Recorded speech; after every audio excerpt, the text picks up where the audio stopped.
In January 2021, Kevin Owens emerged as the main adversary to Roman Reigns. After the angle to close the show where Roman threw KO off of a platform through a table, Owens was written off. But there was a new foil for Roman and Paul. It was Adam Pearce. Pearce was the unlikely winner of a gauntlet match and was set to face Roman Reigns for the Universal Championship at the Royal Rumble until he swerved everyone with four words. Card subject to change. With Kevin Owens being Pearce's suitable replacement in the Last Man Standing match, it's time to set the stage for their third clash at the Royal Rumble. How will Roman and Paul react to this revelation? It's time to rewind the Bloodline.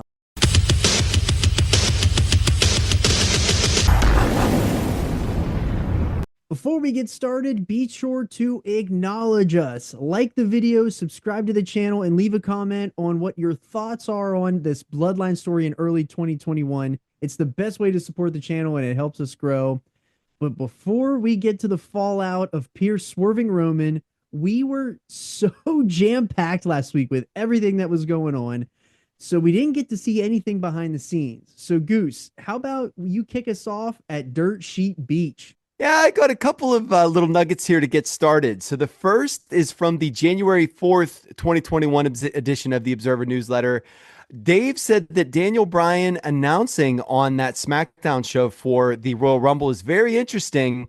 And we brought this up earlier that Daniel Bryan and Roman was at one point considered for the Rumble show itself. Yeah. Dave says that it currently looks like the top contenders for Roman at Mania are Goldberg and Daniel Bryan. He notes that Daniel Bryan gives the better match and Goldberg is the better marquee. Mm-hmm. Moving on a week later, and how about this one, brother?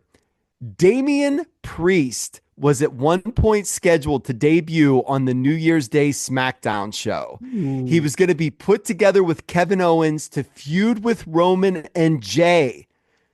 Didn't happen because Kevin Owens didn't like the story because the creative had Pearce being like his best friend, and KO said that it didn't make sense. So they redid the creative, and Roman didn't like it because he thought the idea where Priest was being brought up to KO didn't really fit what they were trying to tell. Yeah. So they scrapped it completely. I think that was a really good idea because I don't think that worked either. Absolutely. And then think about how different the trajectory of Damian Priest is if they went with that. Man. It could have clicked, but could have killed him. He was brought up then on Raw, and he was brought up on Raw shortly thereafter. Right. And he was really able to sort of pave his own way, especially when they got into the Judgment Day stuff. Right. And he sort of would have been shoehorned like as, it wouldn't have been little brother. He'd have been a heater, but his persona would have been a lot different. Yeah, you're right. It would have been a lot different. Man, I really hate that idea of putting KO and Damian Priest together. It doesn't make sense logically or booking wise. And they didn't do it. So again, we didn't put Roman with the Fiend, and we didn't just shoehorn Damian Priest into this storyline. So they're doing just fine right now. I like that the guys were advocating for themselves, and they were and the feedback's getting taken. Yes, yeah, agreed. So my last little bit here before we get going, there's no firm direction for Roman Reigns from WrestleMania. This is from the January 18th edition of The Observer. Nakamura's name has been kicked around coming off of the heels of his performance in the Gauntlet. So he actually was getting a little bit of love for that one. Yeah. And the most important thing out of all of this, Roman Reigns is finally looking for new entrance music. I cannot wait. I can't wait either, dude. I've heard dun enough times. Yeah. So once we get now, the only problem with that is once he changes it, his entrance is going to triple in length. Yes. We're going to spend so much time on just entrance alone. Yep, you got it. All right, brother. So why don't you get us back to the timeline, kick us off this next SmackDown. Yes, we are at the January 22nd, 2021 edition of SmackDown, and the show kicks off with the recap package. We have the gauntlet match that was being made and Pearce winning it, and we cut to Paul and Pearce and Sonya Deville backstage with Paul lobbying for a no DQ match, and then it cuts to Roman not wanting a DQ match. Instead, he wants the last man standing match. The clip finishes in the ring with Roman getting Pearce to sign the contract, and Roman saying this will be the last contract you'll ever sign. closes with Pearce hoodwinking Roman with that trick knee and the quote unquote suitable replacement. And once again, man, they're all stars at catching you up on everything here. They do such a great job. Yeah. So the main show starts with Michael Cole telling us the Royal Rumble event to kick off WrestleMania season is a week from Sunday. So we're getting goosebumpy here. We kick things off with the man who's got to be in a foul mood. He's the Universal Champion, the head of the table, Roman Reigns. Roman comes out flanked by Paul, but no Jay. Cole tells us that Roman will defend at the Rumble, but not against Adam Pearce. Instead, it will be against Kevin Owens in a last man standing match. And Paul's nose is tilted approximately at a 60-degree angle as the two make their way to the ring. And Cole tells us that Heyman cut a promo on Talking Smack that KO might have played them, but his plan did nothing but anger Roman Reigns. Paul hands the mic to Roman, and Roman is irritated by the "you suck" chants. He glances at all of the video boards, deeply inhales, and says, "So KO said he's going to deliver a message today." Oh, he's not? "You're not going to see Kevin Owens tonight." Because I said so. Yeah, Roman brings up last week with the cards subject to change. He calls it clever and says the people who are bringing it up think they got one past Roman and Paul. Roman calls that beneath him and says, cards subject to change is for losers think. Wow, he says that Roman doesn't miss appearances. It says I show up and I put in work. Roman, for the first time, brings up his health situation and the pandemic are the only things that were able to keep him from the ring. And he goes over all of his health problems, his knees, his neck, his ankles. And he asks Paul about, what was I complaining about earlier? And Paul, looking so concerned, says, weight of it all, the burden. Which sets Roman up perfectly to say his back hurts from carrying this damn company for years now. Yeah, that was an excellent little back and forth there. So Roman says, Paul, what if my back continues to hurt? Till next Sunday. And Paul just looks gobsmacked and he says, it's the Royal Rumble. And as Roman is saying, what if I can't make it because my back hurts? Pearce cuts him off and walks down to the ring. Pearce says that this is going too far. It's spiraling out of control. And this offends Roman because Roman says what's out of control is that you would go against me. And Roman very profanely says that Pearce is in Owens' pocket. And Roman then tells Pearce that he's here day in and day out. He has never stopped. He busts his tail. That's why I am who I am. Roman then calms down and then says to Pearce, no wonder you never made it to the WWE. And Paul then pops and cackles. He makes everything better. Yes. I'm yet to see him in a segment that he makes worse. It's incredible, man. He's on a heck of a run. So Pearce asks Paul if that's funny to you, Heyman. And Paul says, yes. And we get Batman Pearce emerging again. Yeah, he says, I could take the intimidation from Roman, but I sure as hell am not going to take it from you. And Roman then says that Pearce is disrespecting Paul. If he disrespects you, he disrespects me. So he tells Paul to straighten him out. And here we go once again. Roman finds a way to twist anything he can into a personal attack, which is him subtly showing some insecurity here after all of these years of being disrespected. Yeah, manifesting itself, and he's on guard, right? And right. That's what, but it's a really, really low-key thing for now, which is really good stuff. So Paul then grabs the microphone, and he's ready to spit venom. He says, you just disrespected the tribal chief. His entire family. And Paul says that he's known Roman's family since he was 15 years old. You know what it's like to hang out with the Anna White? Paul then accuses Pearce of thinking that Paul can't handle himself. And Paul says, I'm from New York. I'll whoop ya. You disrespect my tribal chief. And then he says, I may not be a lawyer, but I come from a synagogue just full of them. And then the state of Florida, a verbal agreement is legal. Is legal and binding. Dude, Paul, that is so incredible. What a line. Home run, dude. So Paul continues. So if Pearce wants a big event on SmackDown, Adam Pearce, one-on-one, straight up with Paul Heyman. And Pearce agrees, and our main event is set. And Graves is beside himself that Paul would put himself in this position. I couldn't believe that we were going to get Paul Heyman versus Adam Pearce. And legally binding, man. Here we go. So as Cole and Graves are running down the match card, Sami Zayn with his documentarian crew are out, and Sammy's handcuffing himself to the barricade. He's officially entering the Royal Rumble. He gets cut off by Asuka's music mid-promo, and someday, Sammy, you won't get little brothered by Asuka. Justice. So after Charlotte and Asuka retain the tag titles against the Riot Squad, Daniel Bryan now makes his way out to the ring, suited and booted. And Bryan puts over the Rumble as being exciting, challenging, grueling, and it makes him feel alive. But the winner gets to choose his opponent in the main event of WrestleMania, and he says he's proud of his career. He's accomplished a lot, but there's one thing he's never done, and that's win a Royal Rumble match. And Cesaro comes, cuts him off. The two of them back and forth. Daniel Bryan challenges him to a fight. Cesaro declines, and instead he opts for an open challenge. Dolph Ziggler's music hits, and that'll be enough for now. That was whenever I started hitting the fast forward button.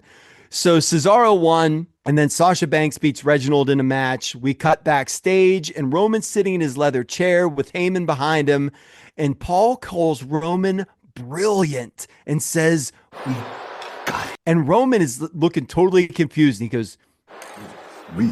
So Paul says he picked right up on it, and he fed into it. It was so clear. And Roman says, I passed you the mic to do to him what you do better than anybody. Rip him to shreds. Verbally. I didn't tell you to go out there and challenge him to a match. And Paul's face is getting longer as Roman says each word. Roman tells Paul that I heard a man. and take care of business. And Paul is just absolutely beside himself with this. they swerved me here because I wasn't ready to see that. Roman saying, go be your own man, dude. I like that. So after Apollo and Big E match, we cut to KO giving what may be his first car promo. He's now totally famous or infamous for those now. He says that he showed up to work today and I couldn't get into the building. Roman pulled some strings. KO says that's fine, but at the Rumble, There's no more strings for you to pull. and this one's going to get settled once and for all. Kevin Owens says that he can't stop fighting and that both of Roman's victories over Kevin Owens were not Roman winning, but his family. And then KO talks about his tattoos, says that his grandfather's initials are tattooed on his knuckles, and that his biggest regret Is that I didn't make it to WWE in time for them to them to see him make it. KO's fighting for them because they didn't quit fighting when they were ill. That is why I will just keep fighting. And that's why at Royal Rumble, he's going to be the last man standing. And this was excellent. This was good stuff. So Bianca beats Bayley in an obstacle course. And yes, you heard that right. She did a fireman carry on Otis, which was really impressive. And after Baron Corbin beats Dominic, we cut to Paul angrily making his way to the ring in his full suit.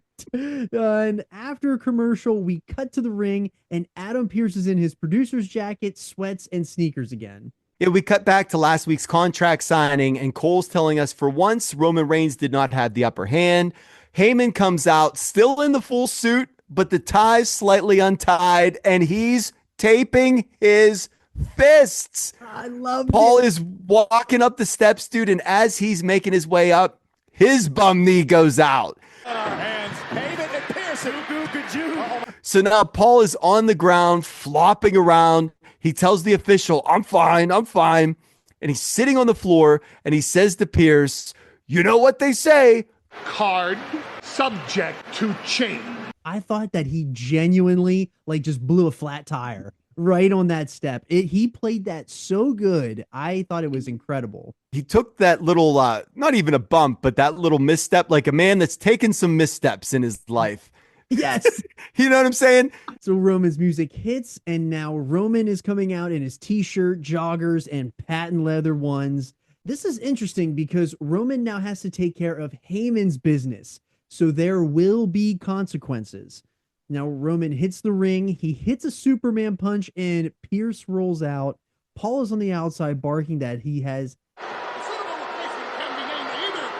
I did love that. He wouldn't let it go. Oh, you like my suitable replacement. So Roman's grabbing for the steps when Pearce rocks him with an overhand right.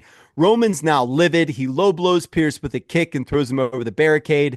Roman walks around. He grabs Pearce, throws him head first into the video boards. Roman nails Pearce again, throws him into another video board, grabs him, and throws him onto the same staging that he threw Owens off of 2 weeks prior. And a man in black sweats emerges, and it's Kevin Owens. He attacks Roman, but Roman quickly regains the upper hand, throws KO into the video board. He gets some shots in, and he throws him into the barricade and then into the ring. Roman goes for a Superman punch, but KO hits the kick in the guts, and he nails a stunner. Yeah, Roman's caught off here. And this was an excellent counter, the Superman punch, one we haven't seen before. Roman powders, KO follows him out. He throws Roman into the barricade. He starts wailing on him with rights as the geeks come out to separate them. KO wades through the officials. He gets a couple more shots in. They're separated again. KO does one more runaround and hits another kick and another stunner to Roman. KO then starts screaming at Heyman. He grabs Roman's wrist, pulls him in. He gives him a pop-up powerbomb through the announce table. So finally, somebody gets the upper hand with Roman. But while all of this is going on, all I can think about literally is, where is Jay? Because every time this has happened with Roman, Jay has always been there to clean it up. But he never shows. Right. And like you said, man, the huge thing with this is, I feel like every time there is a physicality angle leading up to a Roman match, it is always because Roman has the numbers. So it's always Roman on top. And Jay not being here, having it one-on-one and giving KO the upper hand, I thought was a really good way to build to this match, because if they didn't do this, you get the feeling of, well, KO's just going to die again. So we are finally at the go-home Smackdown for the Royal Rumble. So get us kicked off here, Goose. Yeah, we are at the January 29th, 2021 SmackDown. The show starts with Daniel Bryan out first, leading the yes chants to the video board. And Michael Cole tells us that we are now 48 hours away from the Royal Rumble match. Bryan comes out, he welcomes us to Royal Rumble weekend, and then he basically cuts the same promo that he did last week. Bryan then says, thanks to Chad Gable and Otis, he says how awesome the Rumble match is. And this time is cut off by AJ Styles and Omos. Bryan asks what Styles is doing here. Omos tells us about some made-up quarterly invitational where any superstar can go to any show. Yeah, this was a rough time where they just made things up all of the time about, now we have the quarterly brand invitational. Like, they just would come up for any lame excuse to get people on different brands. I'm very happy that we're now past that. Now you just show up if there's an issue. Do you know what I'm saying? Without making a big production out of it. And after that segment, we get a teaser for the final showdown between Roman and KO tonight. So after Bianca beats Bayley, we flash back to KO putting the beat down on Roman to close out the show last week. And then we get another teaser for their showdown tonight. Yeah, Corbin beats Dominic again. We cut backstage. Big E's trying to bribe Sonya with $6 in an Arby's coupon to find out what number Rumble entry is. And The Miz and Morrison then come in, and they're looking for Adam Pearce. Sonya says that he had a match with Paul Heyman. Certain people pulled certain strings. So now because of that, Pearce is on a 1-week cooling off period. Miz says that he's on the show because of a last man standing cash-in opportunity. And God, I couldn't even imagine. Man, I don't want any Miz stepping in here at all. No, less Miz is a good life. So after a Reginald and Sasha Banks segment, we get a package of KO and Roman's history from the TLC match to the cage match to KO getting tossed off of the stage. The Adam Pearce drama concluding with KO's beatdown of Roman to close out last week's show. I did like that they were showing Roman beating down Pearce and they had the voiceover of, There's consequences, you understand? Yeah, the fact that they keep those little subtle reminders in there, it's almost subliminal at this point, you know what I'm saying? But it keeps it fresh in your mind that if you act out, then you get dealt with. And that's the way that he's running the running the family here. It's good stuff. So we see the two men on split screen video boards as we cut to commercial, and KO is in an Everrise shirt. I not have that on my bingo card, dude. Bless you, Daddy Magic and Cool Hand Ange. So after a Sammy and Shinsuke backstage segment, it's time for the showdown. We'll ask KO what will be different this time to allow him to beat Roman Reigns. KO says, I don't think anything's going to be different. as far as he's concerned, he's beat Roman twice. He had his family members there to make sure I didn't walk out. If something is different, it's because it's a last man standing match. There's nothing him or his family can do to KO to prevent him from getting up again and again as many times as he needs to. Paul then jumps in. You will not speak of your tribal chief. And then he drops another Reignsing and says that KO will speak of Roman Reigns with reverence and respect. KO then tells Roman that Paul's just rehashing the same crap he used for other people for you. And Roman says that he's trying to understand Kevin Owens. Trying to understand what makes you tick. So let's talk about your family. So Roman asks KO what kind of a man his father was. And KO says his father was a great man. Just watch where you're going there, bud. And Roman asks if he was a smart man, to which KO says yes. And if Roman is smart, he's going to heed KO's warning. You're going to heed my warning just now. And Roman says, I'm not trying to piss you off. No. he just wants to understand why KO doesn't understand. Or you don't see your own limitations in it. And Roman says, You're a pawn. and Roman is the king. Everything revolves around me. Yeah, Roman says that KO is ill-equipped and inferior. It's not KO's fault. Roman doesn't blame KO. Blame your family.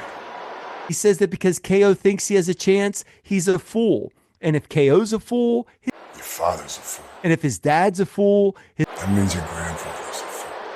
So Kevin Owens says that he knows what Roman's trying to do here because he just cut that promo in the car last week about his grandfather.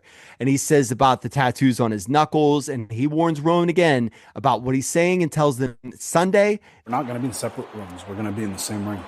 Roman then says to Paul that KO still doesn't understand. And he says, one day, when you meet your grandfathers again, Maybe they'll make you understand when they tell. God, Kevin, what a disgrace you are to your family. Why did you not acknowledge him? We did. KO is now fuming, and he says the only thing his father or grandfathers would ever want him to acknowledge Roman as, And that's a delusional jackass. who is putting on this community theater version of a mafia boss who is hiding the fact that he's nothing but an insecure bully. And the way that Roman's face changed when he said that, you could tell it got to him. And the switch flipped. And we mentioned the switch multiple times throughout the series. This is where the switch flipped. And he also called Roman out directly on what we said before, is that he is showing insecurity. And KO called him out to his face. Good. Very good. So KO says When I look in the mirror, he sees exactly who he is, someone his whole family can be proud of. And he's going to look in the mirror. Son, I'm gonna be Universal Champion. And he is cutting that promo. Roman's feed cuts. KO stops and rips the mic off. And just, this was an awesome segment. The way that Roman just took that remote and just click, shut it off. He was done. He couldn't handle being talked to the way that Kevin Owens talked to him. It was incredible. And called out. You know, again, called out for his insecurities, which at the end of the day is all that a bully is anyway. And he's living up to it. And this really did a nice job setting everything up. So what didn't do as good of a job is the closing segment here. So AJ and Daniel Bryan turned into a 6-man tag, adding Big E, Daniel Bryan, and Shinsuke Nakamura against Cesaro, Sammy, and AJ. We then have The Miz and Johnny Nitro come out. They attack Big E. That match gets thrown out. Otis comes out to save Big E, runs wild, and it's turned into a 9-man tag, 5 against 4. Then Sheamus comes out, makes it a 10-man. Sheamus gets the hot tag, runs wild, and then Sheamus pins Sammy to end the match. You think it can't get any worse. The heels are now beating down Sheamus, and Braun Strowman's music hits, and we end the show with Braun going wild. Good Lord, dude. I was so ready for the Rumble after that showdown, and then we close with this hard exhale. That is just, oh, that's so brutal. It's just so crazy, the dichotomy between of like, this story is so good. The Bloodline story alone is what's keeping this company afloat at this point, and the rest of it, I couldn't care less about it. It's something else. It really is. So I got what you can care less about. Why don't you tell me what stood out to you, sir? What is on your island of relevancy this week? Well, I'm putting KO the island of relevancy here because him getting the upper hand, not only physically, by beating Roman whenever he showed up in the sweatsuit. He beat him verbally the following week in the closing promo. I thought it was really good work. KO just continues to ascend here. It's something that I wasn't expecting so much in this part of the series, but man, he is such a breath of fresh air. Yeah, he's doing a wonderful job, man. He really is. So that's what I liked, but what are you tossing into the ocean of obscurity? So I initially had Cesaro's name written down. We only mentioned him once, but this guy won't stop telling me that he's going to win the Royal Rumble. I then was able to lump him and the other 11 people in that last segment into all one big boat that I'm going to put a anchor on and then toss into the ocean. Never again, man. What a mess. It was like 27 minutes long. That was the worst part. Is that just when you thought it was going to be over, dude, another person came out. But I'm excited for the Rumble. Oh, we are so excited for the Rumble here. That was part 15 of the Bloodline Rewind. We are coming back next week with the Royal Rumble. So we have some interesting news that we got to cover about the Royal Rumble. So we'll give you that next week. But we have Kevin Owens versus Roman Reigns, last man standing for the Universal Championship. And we obviously have the Men's Royal Rumble, which will have implications on Roman's Universal Championship. So with that, I'm Johnny Bake Show. I'm Teddy Mongoose. And we just called it In the Ring.